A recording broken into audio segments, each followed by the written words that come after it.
Ever wonder why beating air units in Halo Wars 2 seemed like an uphill battle? Well, you're not alone. Today we're going to break down the process and provide steps to make this task a breeze.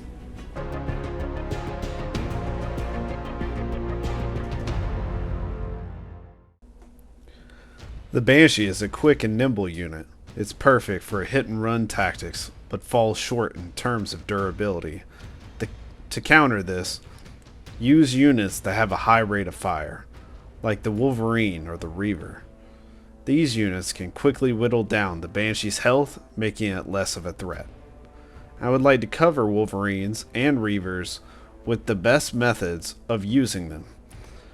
Firstly, Wolverines.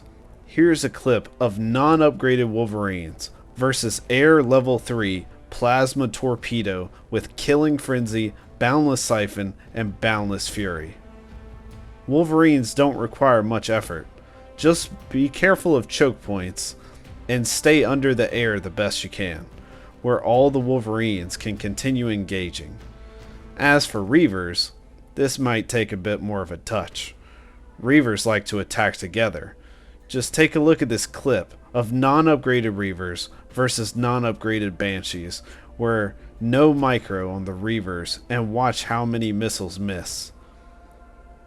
Now let's compare to a non-upgraded Reavers to Air Level 3 with Plasma Torpedo and Killing Frenzy, while still doing just as good as they did against the non-upgraded air units.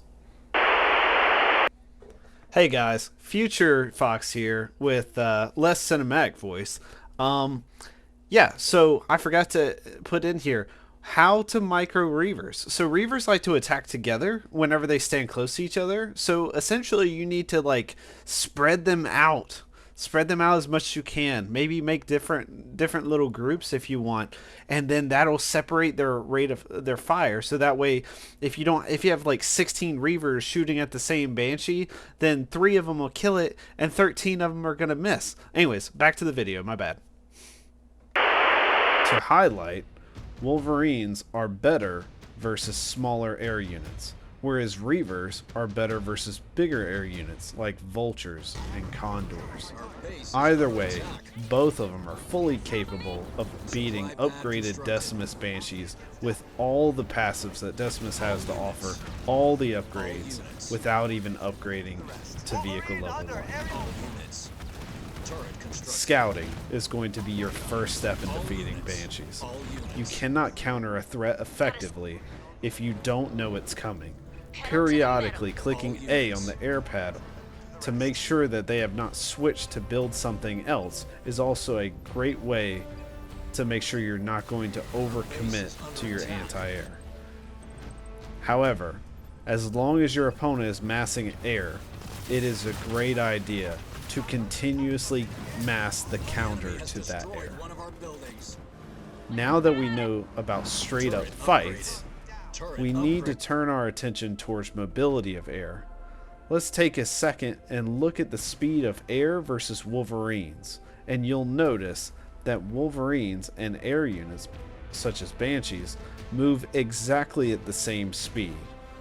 Also, I would like to point out, even though Reavers might not be as fast, they're very close, and they also can jump over obstacles, and 6 out of the 8 banished leaders have teleport. Position is step 3. Position is key. Staying between their enemy's targets so the distance is short as possible. On top of having sight to let you know which target they're going to choose next.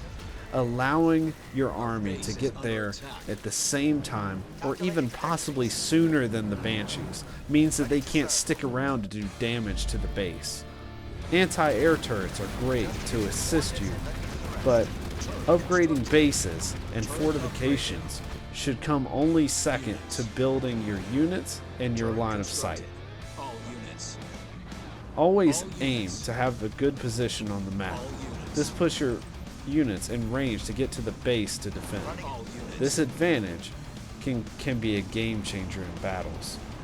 Upgrades are another factor that can tip the scales in your favor, but always prioritize having the units on the field first. Investing in upgrades early can significantly boost your unit's performance and durability, so don't hesitate to spend those resources. Lastly, never underestimate the power of a well-timed attack. Timing is everything in Halo Wars 2.